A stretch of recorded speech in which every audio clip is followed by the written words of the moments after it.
Hello and welcome back to Blake's Den. So a few weeks ago you saw me do a video service of my Westwood W11 Gazelle from 1981, and today it's a nice day. I thought I'd cut the grass and this happened. So that is the front axle snapped. I think from memory it's actually failed before and it's been welded up, not by me, by the previous owner. So yeah, this ain't going anywhere, so now I've somehow got to rescue it back to the garage. It's now a few days later. I managed to get the mower back into the shed.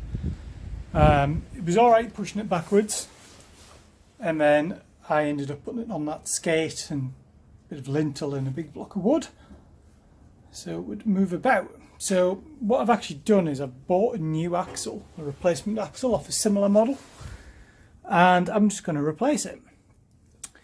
To do that, I'm going to have to, I think I'm going to have to remove the front of the cutting deck, drop that down. I then need to somehow jack up the mower, not on the axle, and get some stands under it. So I'm going to set to, start on doing some things, and I'll regularly check in with you with progress. So the cutting deck is now off. That was fairly easy to do. I haven't shown that in great detail because I think I've covered it in another video. I've got this little bracket which just controls the height of the, not the height, the tension on the cutting deck. That's out. So you can see the axle. I think the only thing that holds the axle in is this big bolt here, which presumably there's a nut on the other side. So I'm going to try whizzing that off. So that's a 24mm nut. I've got 24mm socket on behind, and I've got a 24mm socket on here. Yes, it's not an impact socket, I know, but I'm just going to go for it. So let's see what happens.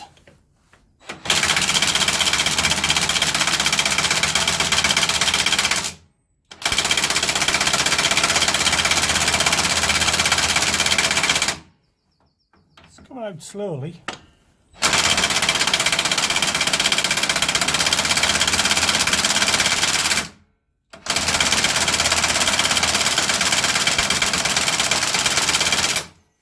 Let's go and get a better socket. Right, 24 impact socket now, and I've upped the torque as well on the impact gun, so let's see if it comes out. That's going to be better, isn't it?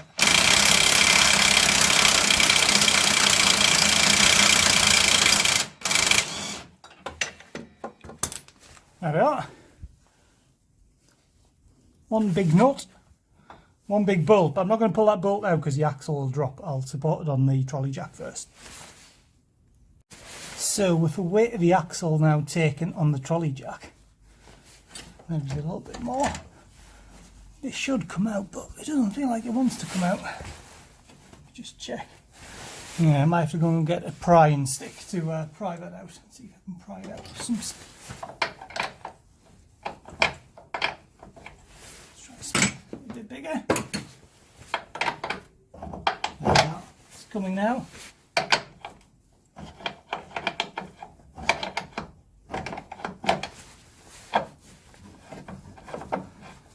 Well, that should now be out. Ta-da! Right, now if I drop this down, one axle should fall off.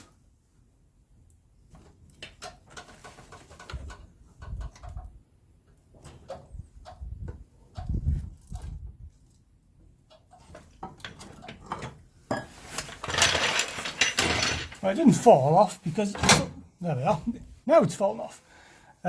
So I've got to undo this steering arm here, the sort of rod end on the steering rack, but yeah, you can get a better look of what's happened now. It looks like, I think it's been welded before, and it's just, you can see it's just rotten on the inside, so, oh well, let's get this off and get it to the garage and see what we've got to play with. So we know that this axle is toast because of the split in it, but I'm wondering if it can actually be repaired. If I can bend it back into shape. So I've just clamped it in my vise, and I'm just going to try to see if I can straighten it up. If I can straighten it up, then I can then put a plate on to repair it. So it is going.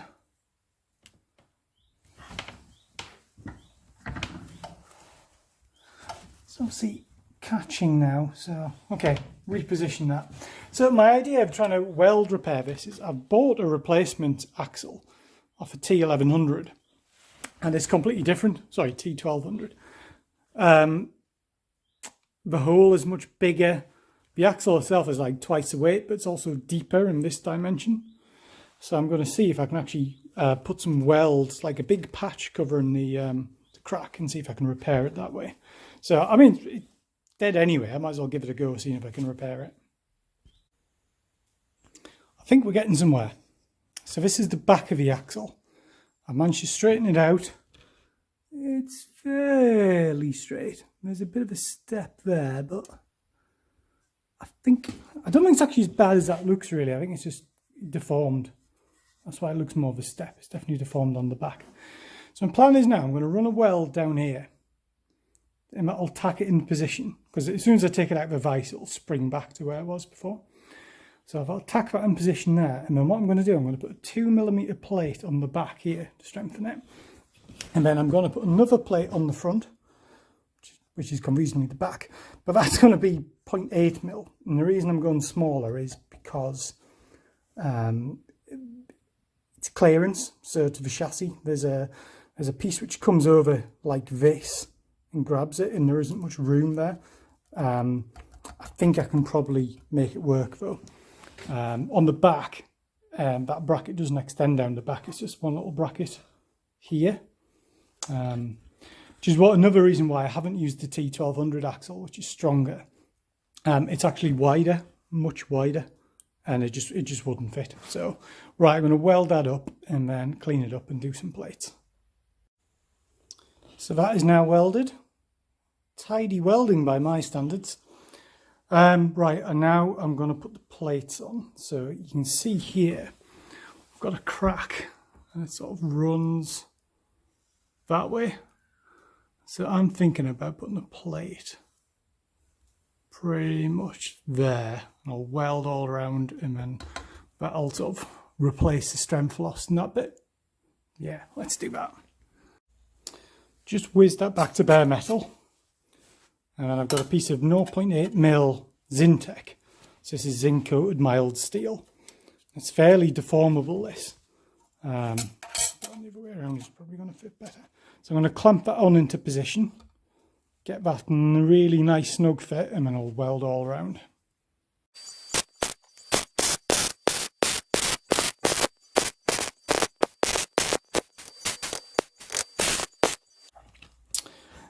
So I got the front welded on. Now for the back. So I'm using 2mm sheet steel, so it's a bit stronger. I haven't quite got the space constraints, but I've gone a little bit short just because there's a bit of weld there. I'm going to weld all the way around this. I'm going to fill in all of that down that edge and around there as well. I'm not going to film that bit because, well, you saw it last time. And that's the welding done. Not bad by my standards. Not perfect, not going to win any awards, but it'll do. I also found another crack about there, so I've just gobbed a load of weld on that and I hope it'll save it. Right, I'm going to give this a very, very quick clean up. And then I'm just going to give it a dust with etch primer on the bare metal, and then I'll probably paint the rest with some like hammerite type metal paint before final assembly. I'm back outside at the mower. I've got the etch primer on there just badly. It's still flaking off in a few places, but that's fine. I just want to see whether this axle fits. Just for comparison, that is a T1200 axle. So you see you've got this whole mountain rig here, which you don't have on the Gazelle. The Gazelle, that plate is part of the chassis assembly. So that's, and that hole in the middle is massive compared to that hole. So, right, I'm going to get this on, see how it looks, check that I've got clearance around where the welds are, and then I'll give it a final paint.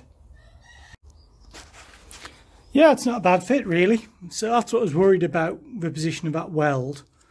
It's actually, it feels quite snug in there. In fact, it probably fits better than it did before. There was a little bit of play previously, and it doesn't have it. Right, great, I'm going to get that painted in black. a couple of days later, I'm back out at the shed with a very badly painted axle. I'm using 2 different types of paint on it. I didn't do it very pretty. It's a tractor. I've got no idea if this is going to work. I can always tidy it up afterwards. So now I'm going to fit it. So refitting's a reversal removal. The only things I want to do is I want to get this well greased along this edge. So there's the pivot hole there. So on this plate behind, get lots of grease in there and through the pivot hole, just so it's all nice and runs quite smooth. So got a load of just normal sort of lithium CV grease. So I'll just put a load of that on and see what happens. And it's finally all back together. It looks okay. It hasn't broken under the weight of the mower. So next job is take it for a test drive.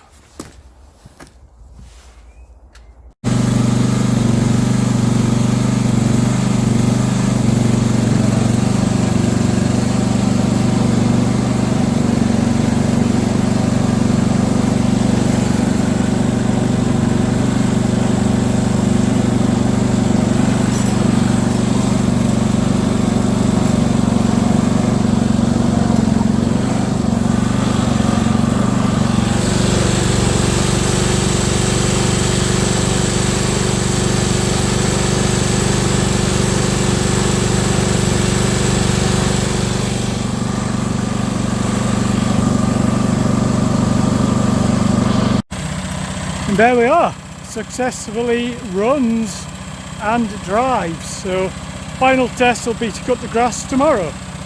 Just turn it off. There we are, it's a bit better, you can hear me now. So hope you've enjoyed watching that video. Really appreciate it if you could subscribe to the channel. You can like the video as well and comment on the video. I really like that interaction with everybody. So hopefully you found this useful, and I hope to see you guys in another video soon. Bye for now.